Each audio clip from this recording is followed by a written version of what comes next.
Visible है screen? Yes ma'am. ठीक है, चलो ये तो आपका पहले तो सिलेबस हो गया आज के टेस्ट का। ओके बेटा मुकुल, तो कल जो टेस्ट आएगा उसके अंदर, एक सेकेंड, हम लोग क्या पढ़ेंगे, काइनेटिक थ्योरी ऑफ गैसेस आएगा, ठीक है। तो मेक श्योर करो कि आप उसके सिलेबस से टॉपिक्स देख के पढ़ लो, क्योंकि इसके अंदर आई गेस जैसे कि हमारा क्या था, डिग्री ऑफ फ्रीडम, ठीक है, और law of equipartition of energy. ये चीज अगर आपको याद हो तो हमने कहाँ पढ़ी थी, थर्मोडायनेमिक्स में पढ़ी थी, क्योंकि वहां पे लिंक ज्यादा सही बैठ रहा था, ठीक है। But still it is in the syllabus of KTG, तो उससे रिलेटेड क्वेश्चंस आ सकते हैं। तो मेक श्योर करना सिलेबस के अकॉर्डिंग पढ़ कर जाओ, ठीक है। सारे नोट्स आपके शीट पर है। शीट अगर किसी को अभी भी ना याद हो तो भाई ऐसे निकाल लो, इस पे इसे गूगल पे टाइप करो और वहां से आपको शीट मिल जाएगी, शीट में नोट्स वगैरह सब है, वहां से देख लो, ठीक है। बाकी आपको आई गेस सिनेरियो पता होगा कि 20 एमसीक्यूज पर सब्जेक्ट है, और ये डिस्ट्रीब्यूशन है इजी मीडियम और हार्ड क्वेश्चंस का, ठीक है। Is that fine? Yes, ma'am. Okay okay, wait a second also भाई। हाँ, तो रिवीजन का याद है, हम लोगों ने ये सब पढ़ा था। Yes, ma'am. Engine, yes ma'am. एक मिनट रुकना बस।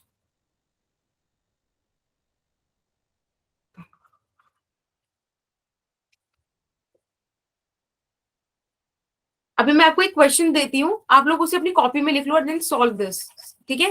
अभी आपको स्क्रीन नहीं दिख रही है, आई नो। क्वेश्चन लिखो, यस मैम। ठीक है, मैं रीड आउट करती हूँ, आप बोलना, ओ लिखना मतलब।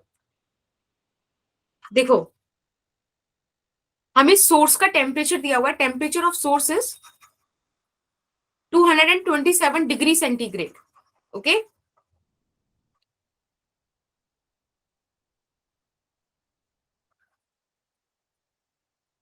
227।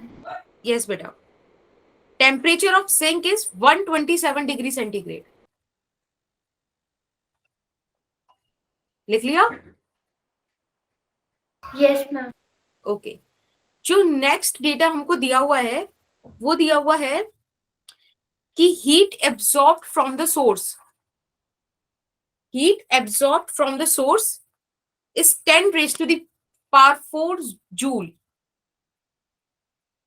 ठीक है, लिख लिया? मैम। ओके, आपको निकालना है फाइंड द वर्क डन पर साइकिल, और बेटा आंसर जो भी आप निकालोगे वो जूल में निकालना। अब देखो, जूल है एसआई यूनिट, राइट, तो आप लोग कोशिश करना कि आप एसआई यूनिट में ही सॉल्व करो पूरा क्वेश्चन, यानी कि टेम्परेचर का वैल्यू केल्विन में रखो। Is that clear? Yes, ma'am. Okay, solve कीजिए, और टाइम हो रहा है अभी 6:16, सॉरी, हाँ 6:16, तो 21 तक का टाइम है, 5 मिनट्स है आपके पास। मैम हाँ जी, बोलिए, मैम आपने टेम्परेचर की यूनिट सेल्सियस भी। बताइए, हाँ ओके मैम। बोलो फिर से, क्या बोल रहे हो बेटा? ओके,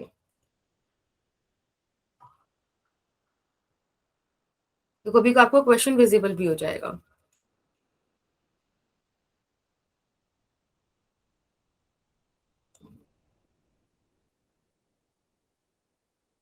ठीक है, कार्नोट इंजन दिया हुआ है, ये सब चीजें दी हुई हैं, क्वेश्चन विजिबल, यस मैम। ठीक है।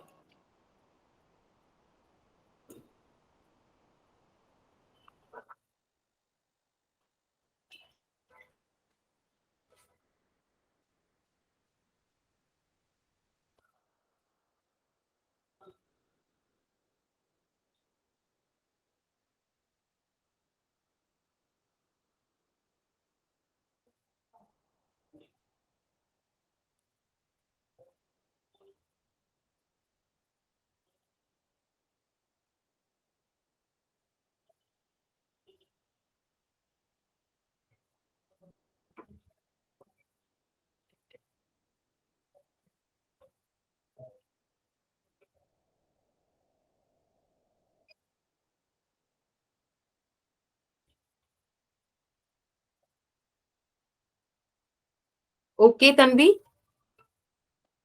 राइट मुकुल?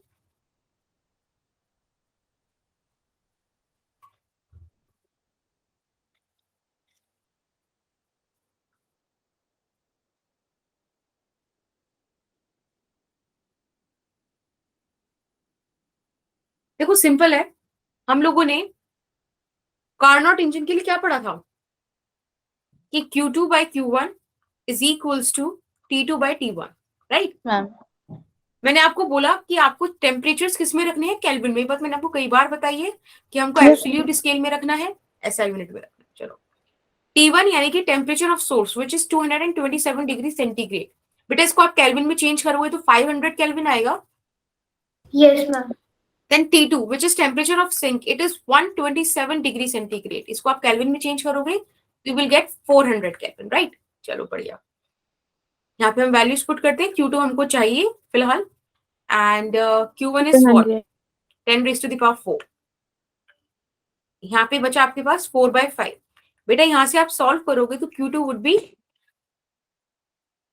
8000, राइट? हमको पता है कि work done is Q1 minus Q2। बेटा Q1 आपको क्वेश्चन में दिया था 10 raised to the power 4 which is 10,000, और अभी भी आपने Q2 निकाला 8000, ठीक है? You will get 2000 joule. Is that okay? Yes. Yes, ठीक है, ma'am. okay. Let's do this next question. यहाँ आपको कार्नोट इंजन का एफिशिएंसी दिया हुआ है 1/6, और फिर आपको बताया है कि सिंक टेम्परेचर जो है वो रिड्यूस हो गया है 65 डिग्री सेंटीग्रेड से, और तब जो ईटा का वैल्यू है दैट इज 1/3। आपसे पूछा जा रहा है calculate actual sink temperature. Is the question is clear? Question clear है हमको? Yes, ma'am. चलिए बेटा फटाफट से सॉल्व कीजिए।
बेटा आया आंसर?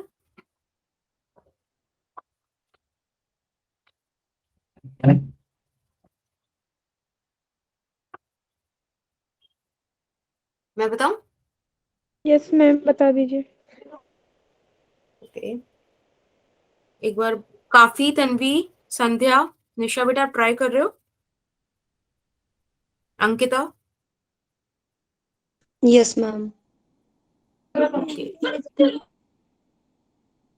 चलो थोड़ा सा पहले एक बार ये बच्चे ट्राई कर लें। Ma'am, 52 degrees Celsius. राइट संध्या। ज्योति आपका आया बेटा? मैम थोड़ा सा रह गया। ठीक है। शैली? कर रहे हैं। फाइन, चलिए 2 minutes और, then I'll do.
मैं करा दूं अभी? Yes, ma'am. मैम ओके, देखो यहाँ पे हमें कार्नोट इंजन का एफिशिएंसी 1/6 दिया हुआ है बेटा, इसको हम 1 माइनस T2/T1 भी लिख सकते हैं, राइट? एक बात बताओ, T1 कहाँ से निकलेगा? आपको बताते हैं। यहां से हम ऐसे भी लिख सकते हैं 6 times of 1 minus T2/T1 is equals to 1, इधर छोड़ देते हैं।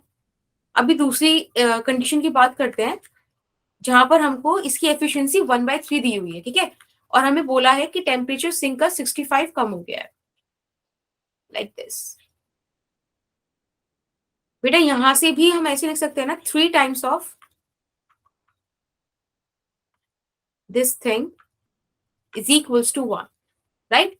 दोनों इक्वेशंस को इक्वेट कराकर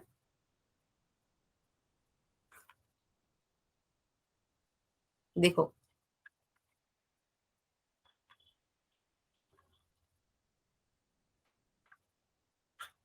राइट? थोड़ा सा इसको सिंप्लीफाई कर देते हैं। यहां से 3 से कट करोगे 6, उधर 2 बच जाएगा, एंड देन इधर से -1 प्लस का T2/T1 is equals to 65/T1, ठीक है? सिंप्लीफाई किया है, सिंपल। थोड़ा सा और सिंप्लीफाई कर दो बेटा, इधर आपके पास बच जाएगा 1 माइनस T2/T1, 65/T1। बेसिकली इस पॉइंट से आपके पास इक्वेशन आ जाएगा कि T1 minus T2 is 65। Is that okay? Then we have eta is equals to 1/6। ध्यान से देखो तो वो यही तो था, देखो यहां से आप T1 का वैल्यू निकाल सकते हो, विच इज 65 इंटू 6, और 65 इंटू 6 कितना आएगा? 390 केल्विन, ठीक है?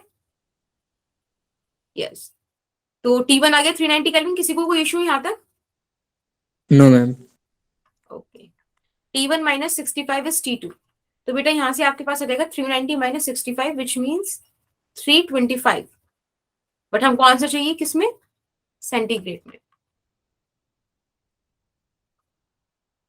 तो संध्या का आंसर बिल्कुल सही था। किसी को कोई इशू हो तो बताओ। मैम एक बार प्रीवियस स्लाइड दिखा दो। ओके बेटा, और किसी को कोई इशू हो? काफी काफी है क्लास में क्या? मैम नहीं है वो शायद क्लास में। ओके, मैम आपने लास्ट स्टेप में एक बार बता दो, लास्ट स्टेप दोबारा बता दो प्लीज। ये वाला यस मैम।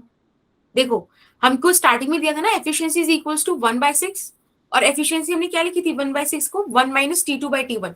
इसको मैं अगर एलसीएम लूं तो T1 minus T2 divided by T1 भी तो लिख सकती हूँ, है ना? Yes ma'am.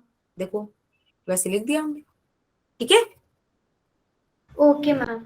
ओके बेटा, अगर आपको एक चीज समझ में आ गई तो आगे चले। Yes, ma'am. चलिए, Yes, ma'am. अब हम पेपर का डिस्कशन करते हैं, ठीक है?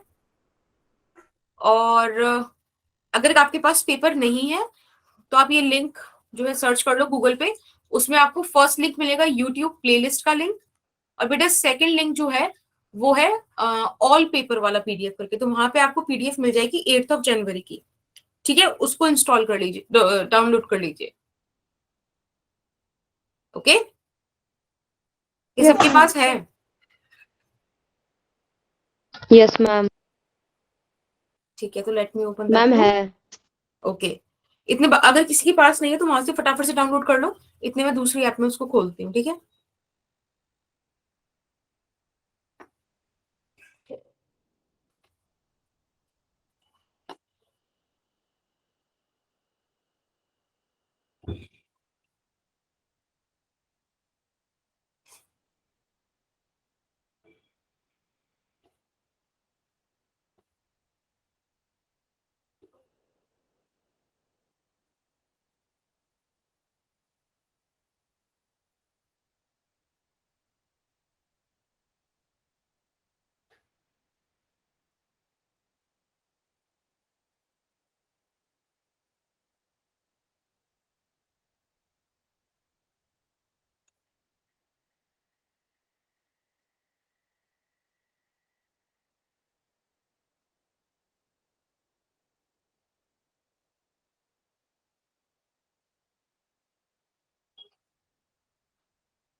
एक सेकेंड, ठीक है, मैं खोलती हूँ अभी।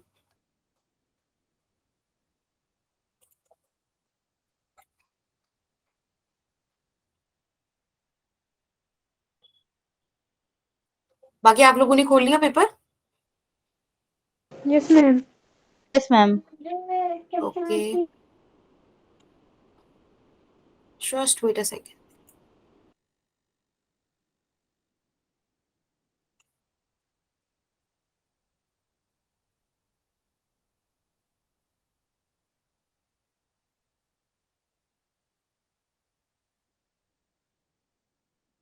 एक सेकेंड।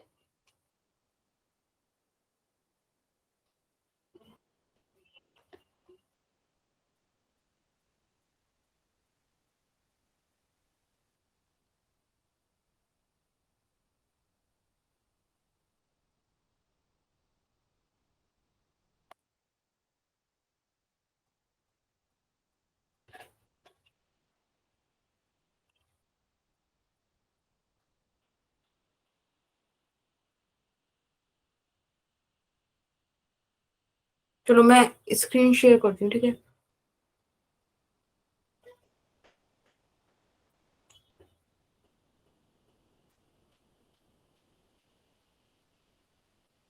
विजिबल है क्या?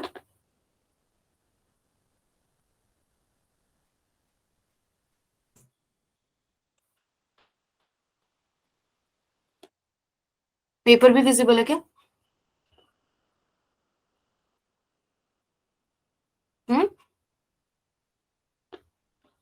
पेपर नहीं है ना विजिबल?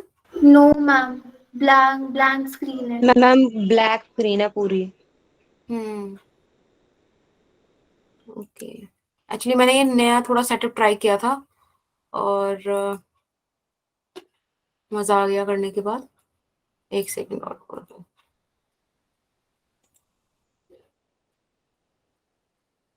चलो फिर मैं भी यहीं पे खोल लेती हूँ, 1 मिनट रुको।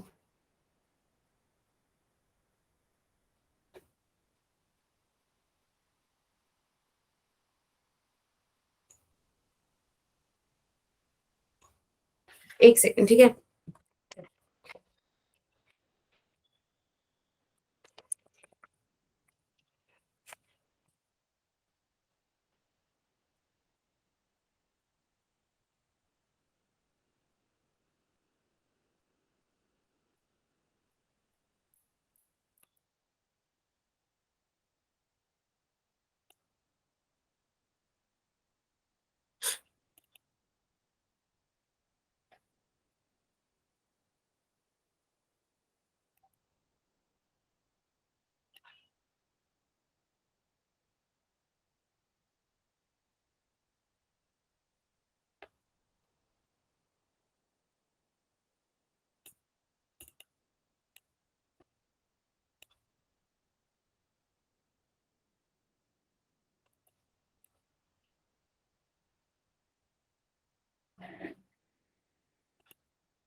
अभी बताना, अभी पेपर विजिबल है क्या?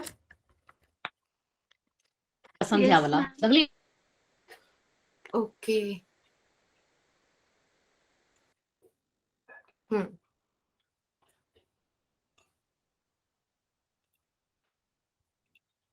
ठीक है।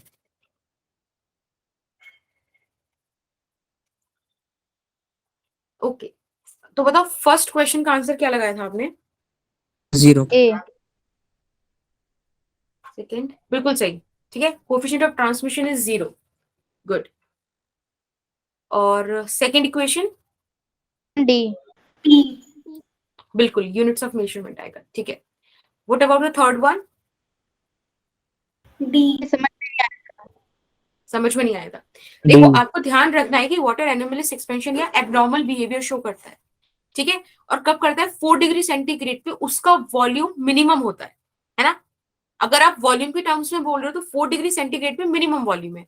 Either side of it volume increase होगा, तो आप या तो हीट करो उसको या कूल करो, कुछ भी करो, वॉल्यूम बढ़ना ही है, तो उसका ओवरफ्लो होना ही है, ठीक है। Either if the water is cooled और हीटेड, अगर आप वॉल्यूम की टर्म्स में देखते हो। इनकेस आप इस ग्राफ को डेंसिटी की टर्म्स में देखते हो तो बेटा ऐसे देखो, डेंसिटी जो 4 डिग्री सेंटीग्रेड पे वाटर की होती है वो मैक्सिमम होती है, ठीक है, और कर्व दोनों तरफ जा रहा है, तो डेंसिटी दोनों तरफ कम हो रही है, अगेन वॉल्यूम दोनों तरफ बढ़ रहा है। Is that okay?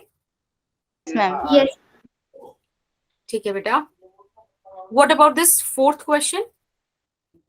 C. Ma'am, B. Ma'am, B. B आएगा बेटा, बी आएगा। Okay. सॉलिड से लिक्विड स्टेट है बीसी और लिक्विड से वेपर स्टेट है डीई, ठीक है, आप ध्यान रखना इस वाले कर्व को, बड़ा इंपॉर्टेंट सा है। What about fifth one? None of these. Convection ma'am आएगा, डी मैम मैंने कन्वेक्शन आएगा। हाँ जी बोलो। मैंने ये वाला अटेम्प्ट नहीं किया था।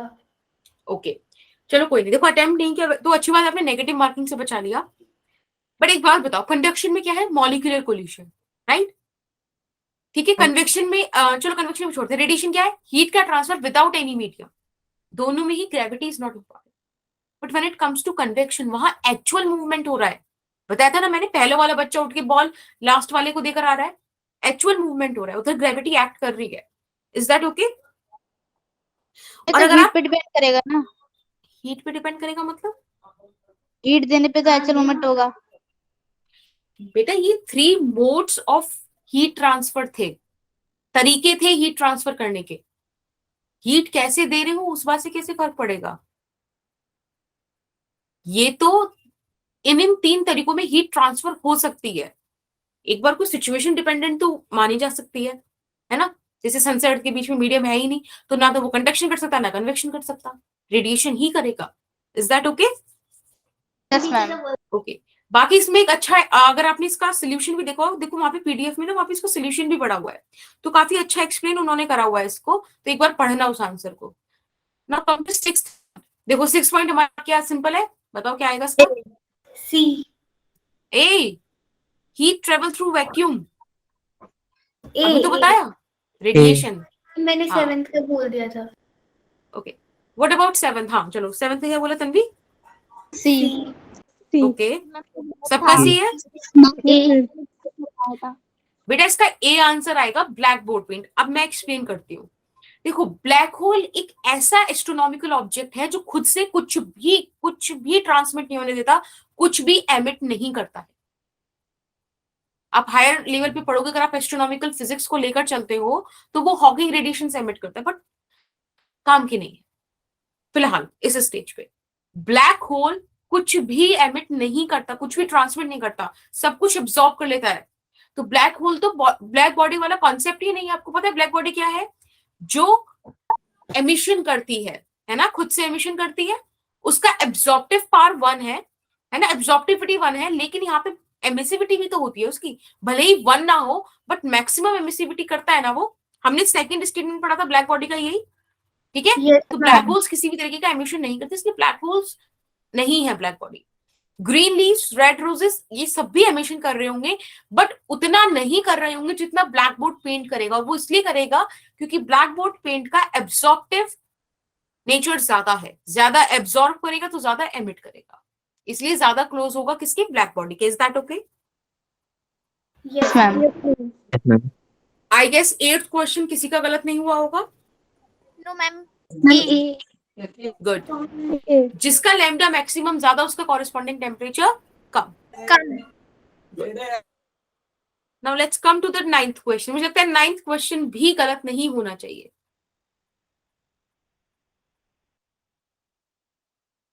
मैम डी किया था। क्या किया था? बिल्कुल सही आ रहा है, 20 डिग्री सेंटीग्रेड बिल्कुल सही है।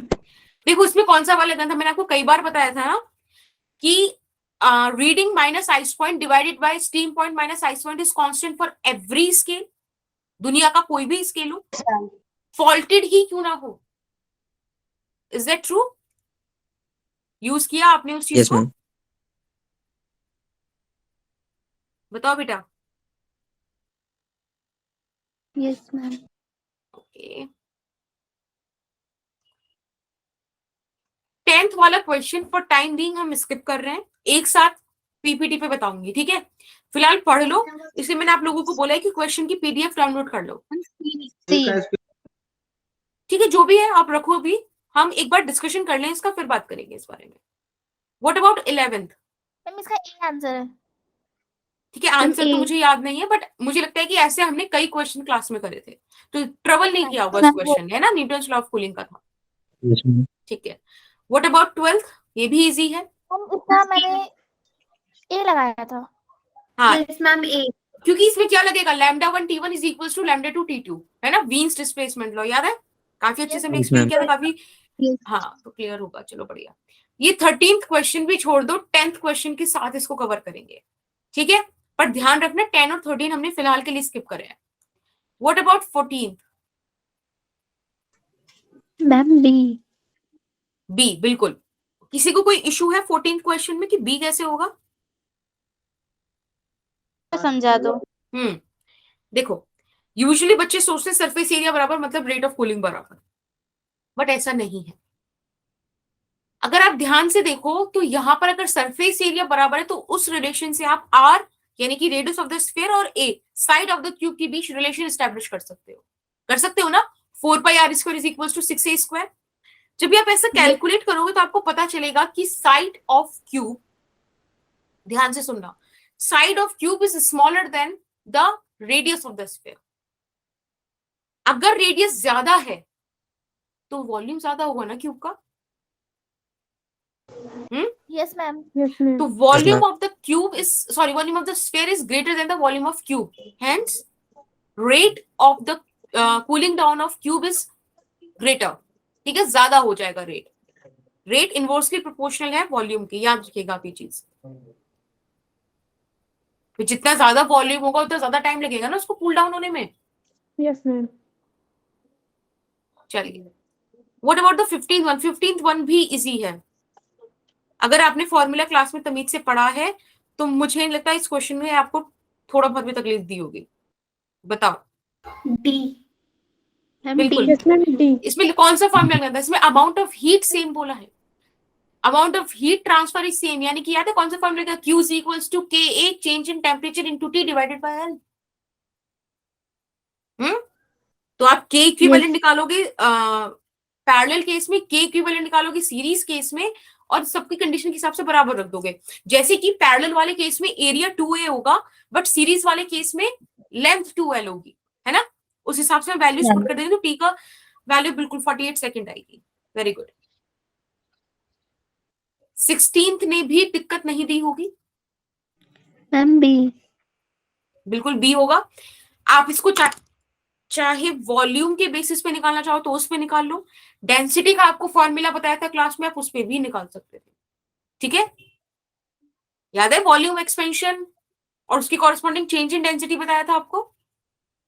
Yes ma'am. Question directly formula based आ रहा है, आप ये चेक करो, ठीक है? Let's come to the 17th question. Again बहुत ही अच्छा क्वेश्चन है, बहुत ही प्यारा सा और छोटा सा सीरीज के ऊपर क्वेश्चन है ना? मैम इसमें फॉर्मूला वो लगेगा ना कि A K1 K2 bye K1 plus series वाला लगेगा।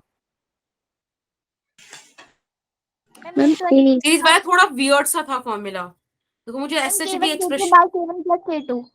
हाँ वो K1 A1 plus K1 K2 upon L1 bye something ऐसा कुछ था, yes ma'am.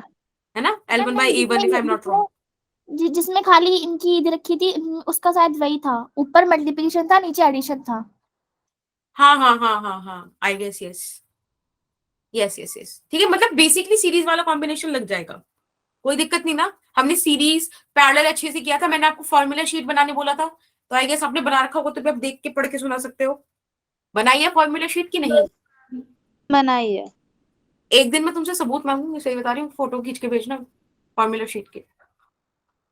What about 18th one? ये भी इजी है। मैम इसका A आया नहीं था। आया नहीं था? नहीं Yes, आया ma'am. तो मैम आगे ए आएगा इसमें, देखो बिल्कुल सीरीज के हिसाब से जाना है। मैंने आपको आई गेस इसके भी क्वेश्चंस कराए थे। ऐसे सोचो कि दो वॉल्स हैं, इसको हमने ऐसे रखा, ठीक है? इधर वाला टेम्परेचर T1, दिस वन, इधर T2, the common temperature is theta. तो एक तरफ से अगर हीट आ रही है तो सबसे पहले आपका क्या सेम रखना है, हीट करंट सेम रखना है ना। सीरीज में क्या था, हीट करंट सेम था ना। तो यहां से T1 माइनस थीटा और इधर से theta minus T1, sorry theta minus T2, बस ये टेम्परेचर डिफरेंस था। हीट करंट का फॉर्मूला याद है अपने को? यस L बाई के ए। भाई साहब क्या कर रहे हो, था ये आप लोगों ने बताओ, सच्चे सच्चे बताओ, पेपर में पढ़ जब गए थे पेपर देने तो आपने थर्मल के नोट्स उठा के पढ़े थे एक बार? देखो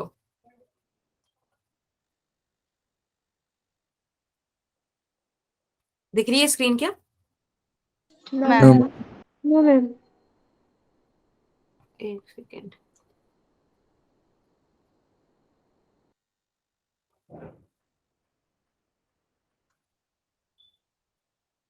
अभी विजिबल है?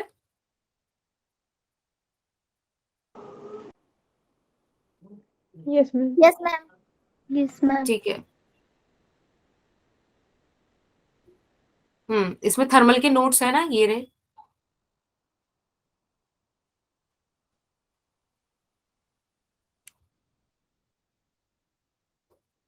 हमने कहाँ पढ़ा था ये वाला, कुछ याद है?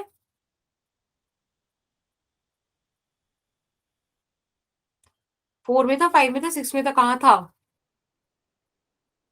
यहाँ पे मैंने नंबर लिख रखे हैं।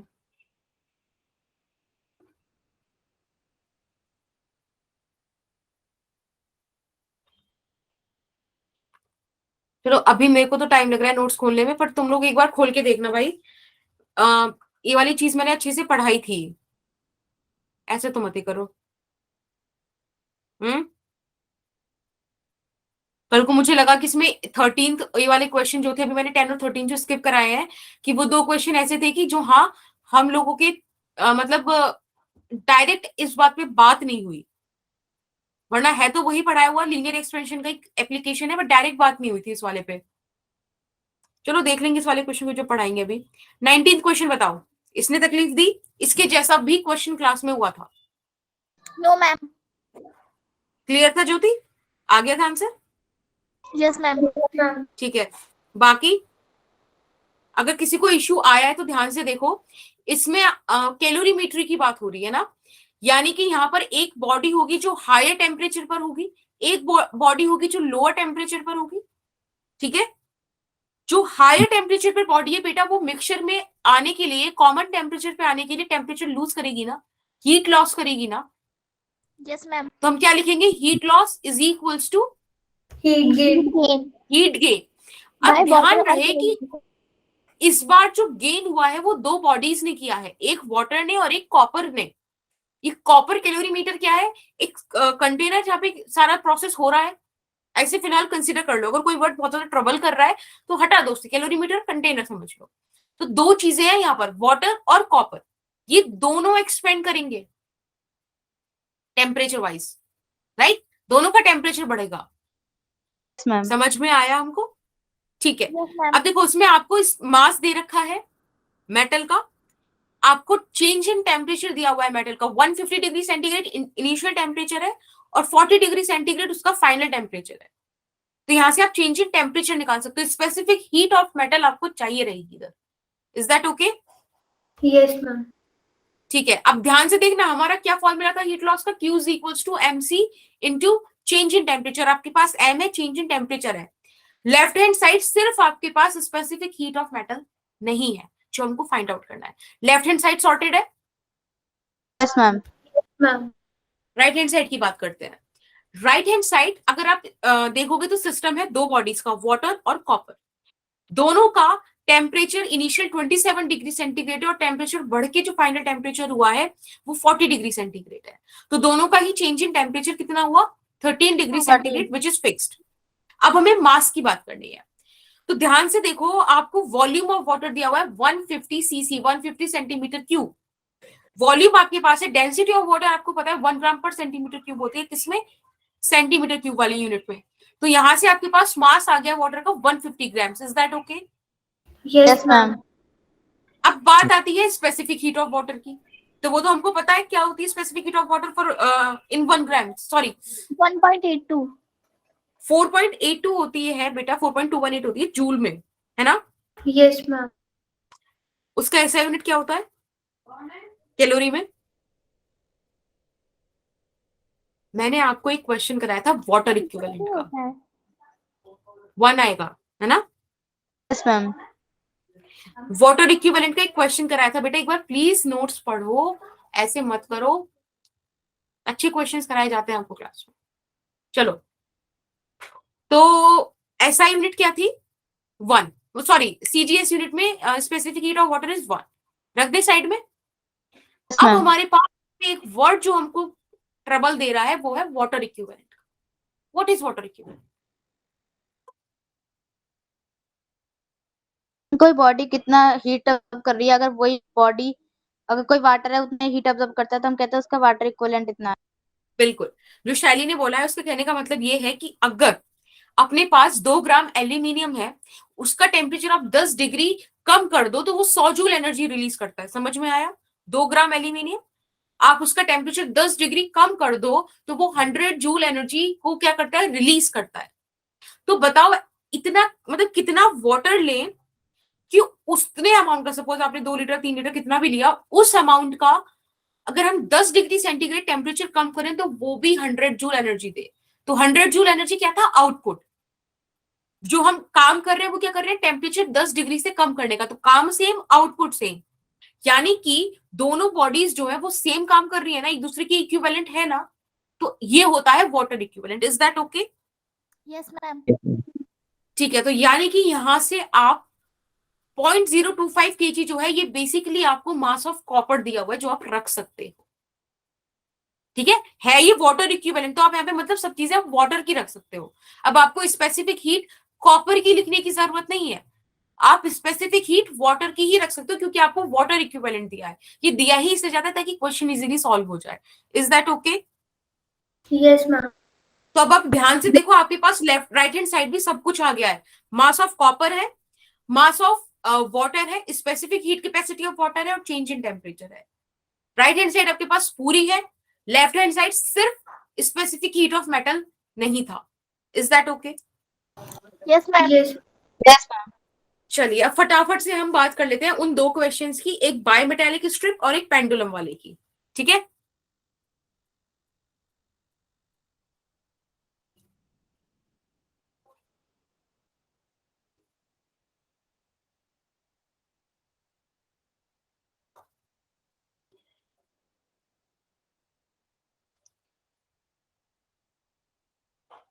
बेटा स्क्रीन विजिबल है?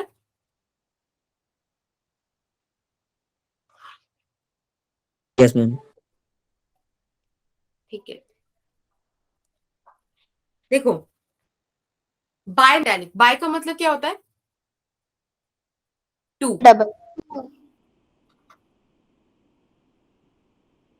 यहाँ पे हमारे पास 2 डिफरेंट टाइप के, आई थिंक स्क्रीन पॉज्ड है। Yes ma'am possible.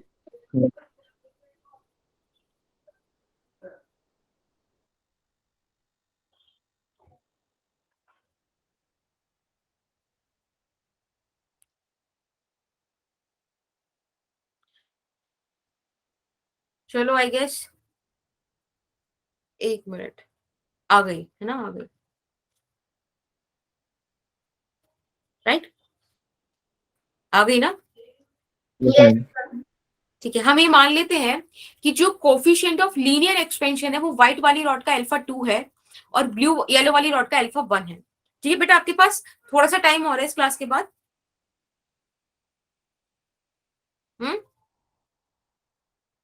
Next class अभी है कि थोड़ी सी लेट है? Ma'am. अभी होती है। तो फटाफट से देखते हैं। तो alpha 2 is greater then alpha 1, is that okay? ठीक है, हमने ऐसा मान लिया कि जो अल्फा 2 है वो अल्फा 1 से बड़ा है, यानी कि व्हाइट वाली रॉड जो है वो सेम अमाउंट ऑफ हीट पे ज्यादा एक्सपेंड करेगी किसके कंपैरिजन में? येलो वाली रॉड के। Is that okay? अभी ma'am. जो Yes, ma'am. बायमेटालिक स्ट्रिप होती है ना बेटा, ये एंड टू एंड कनेक्टेड होती है। ऐसे मान लो सपोज हमने दो डिफरेंट काइंड के मेटल्स लिए, उन रॉड को ना बिल्कुल एंड टू एंड आप कनेक्ट कर लो। ये जो पॉइंट्स हैं ये एंड टू एंड कनेक्टेड हैं, किसी भी सूरत में ये दो पॉइंट्स अलग अलग नहीं होंगे, ठीक है। तो अब जब आप इसको हीट करोगे तो क्या होगा, जब भी आपने इसको हीट किया तो जो व्हाइट वाली स्ट्रिप है वो इस तरह से एक्सपेंड करेगी, लेकिन जो येलो वाली स्ट्रिप है वो कम एक्सपेंड करना चाहेगी क्योंकि उसका linear coefficient of linear expansion कम है, तो वो इस तरह से इनवर्ड आ जाएगी। Is that okay? Yes ma'am. ठीक है, एक मिनट बस डायग्राम थोड़ा तो बीच का बन जाए इस तरह से, ठीक है। तो अब आप इसको ध्यान से देखो, हमने क्या करा, हमने ऐसे समझ लिया कि ये वाली चीज तो हमारी क्या है, L2, राइट, और ये वाली चीज है L1। देखो इनका एक भी जॉइंट नहीं टूटा है, ये बना रहेगा, और ऑब्वियसली L2 ग्रेटर है L1 के। Is that okay? कोई इश्यू इसमें? No ma'am. आपके जो क्वेश्चन है अगर आप ध्यान से देखो तो उसमें आपको एक आयरन दिया हुआ है और एक जिंक दिया हुआ है। आप इसे नेट पे सर्च कर सकते हो, फिलहाल मैं आपको बता देती हूँ कि alpha of zinc is greater then alpha of ferrous, ठीक है। तब आप उस क्वेश्चन को अपने आप जस्टिफाई कर लेना कि कौन सा जो बैंड है वो ऊपर आएगा किस मेटल का और किसका नीचे जाएगा, ठीक है। थोड़ा सा मैं इसको आपको एक चीज एक लेवल आगे जाके बता देती हूँ, इनकेस आपको आगे क्वेश्चन आ जाए। बेटा ये आर रेडियस दिख रही है ना आपको, ये डिस्टेंस क्या है इस पॉइंट ओ से इस येलो रॉड का, और ये जो डी डिस्टेंस दिया हुआ है ना, this is the distance between the centres of two rods. Is that okay? दोनों रॉड के बीच डिफरेंस मतलब ये चीज है डी, ठीक है, एक्चुअल में। तो चलो फिलहाल ये बताओ मुझे, क्या मैं L2 को बेटा R plus D divided by R plus D into theta लिख सकती हूँ? क्या L1 को R थीटा लिखा जा सकता है? आपको समझ में आ रहा है? Angle is equals to arc by radius, ठीक है। चलो एक बात बताओ, अगर हम कोफिशिएंट ऑफ लीनियर एक्सपेंशन वाली चीज कंसिडर करें और ओरिजिनल लेंथ L माने, तो क्या ये ऐसे भी लिखा जा सकता है? बताइए। Yes ma'am. ठीक है बेटा, आप यहां से भी L2 बाय L1 निकाल लीजिए which is R plus D by R, और इधर से भी निकाल लेते हैं। क्या ऐसा कुछ आएगा? राइट, बोलो हाँ या ना। Yes ma'am. ठीक है, तो हम L2 बाय L1 को ऐसे भी लिख सकते हैं,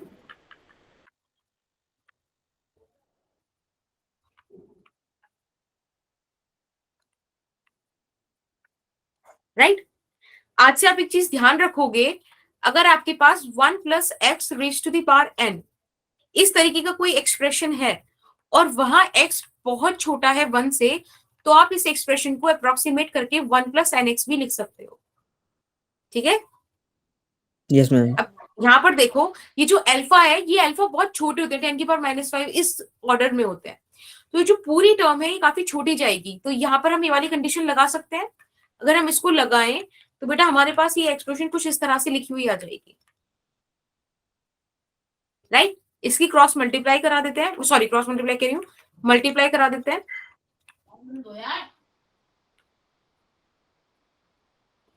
लाइक दिस। अब एक बार बताओ, अल्फा 1 अल्फा 2 बहुत छोटी वैल्यू हो जाएगी, we can neglect it, right. Yes ma'am. चलिए हमारे पास यहाँ पे बचेगा alpha 2 minus alpha 1 into change in temperature, this is what L2 by L1। बेटा L2 बाय L1 को हम R plus D divided by R भी लिख सकते हैं, यानी कि 1 प्लस डी बाय R भी लिख सकते हैं। बेसिक यहाँ पे हमारा मोटिव था कि हमको R का वैल्यू मिल जाए, कैसे ही। क्या हमें यहाँ पे R का वैल्यू मिल गया? बोलो, कई बार ये एक्सप्रेशन डायरेक्टली भी पूछ ली जाती है, तो अब आप उसको आंसर कर पाओगे। Is that okay? Yes, ma'am. ठीक है, तो आई गेस आपके पास 5 मिनट्स भी नहीं है रुकने के लिए, है ना? No, ma'am. चलो ठीक है, मैं इसकी रिकॉर्डिंग अपलोड कर दूंगी आगे। एक क्वेश्चन और बताना था मुझे, वो पेंडुलम वाला, बट दैट्स ओके। चलो ठीक है guys, thank you. Next class से हम ऑसिलेशन स्टार्ट करेंगे, सो बी प्रिपेयर फॉर दैट। और काइनेटिक थ्योरी ऑफ गैसेस की कल प्लीज क्लास ले लेना, प्रिपरेशन क्लास, ठीक है? 10:30 पर है, आपके पास मैसेज आ जाएगा, पर प्लीज वो क्लास लेनी है, प्रिपरेशन करके आनी है और थ्योरी पढ़ लेना, ओके? रात थोड़ी सी लगा लेना अपनी। देखो यही रातें हैं जिनको आप इन्वेस्ट करोगे तो लाइफ में कुछ हो जाएगा, ठीक है? मैं बिल्कुल ऐसी वाली बात नहीं कहूंगी कि 12th कर लोगे तो लाइफ में मजा मजा है, ऐसा कुछ नहीं है। एक अच्छी जॉब जब तक नहीं मिलती तब तक मजा नहीं है, स्टेबिलिटी नहीं आ जाती लाइफ में तब तक मजा नहीं है। तो प्लीज कर्म कर लो फिलहाल तो, ठीक है? कर लेना, मेहनत कर लेना, आज की रात को आंख अपनी खोलकर पढ़ लेना, ठीक है? केटीजी पढ़ लेना, टॉपिक्स आईआईटी वाले से चेक कर लेना। अगर थर्मोडायनेमिक्स में कुछ उसका पार्ट है जो मुझे एज अ टीचर लगा कि लिंक उधर ज्यादा अच्छा बैठेगा, तो उधर से भी पढ़ लेना। कर लोगे?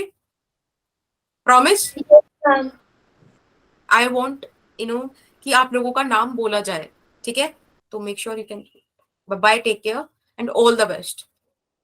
कोई भी इशू हो तो लेट मी नो, ठीक है? कोई भी इशू हो, कोई भी क्वेश्चन प्रॉब्लम कर रहा है, कोई कॉन्सेप्ट प्रॉब्लम कर रहा है, मुझे पर्सनली मैसेज कर दो, ठीक है? I take care of it.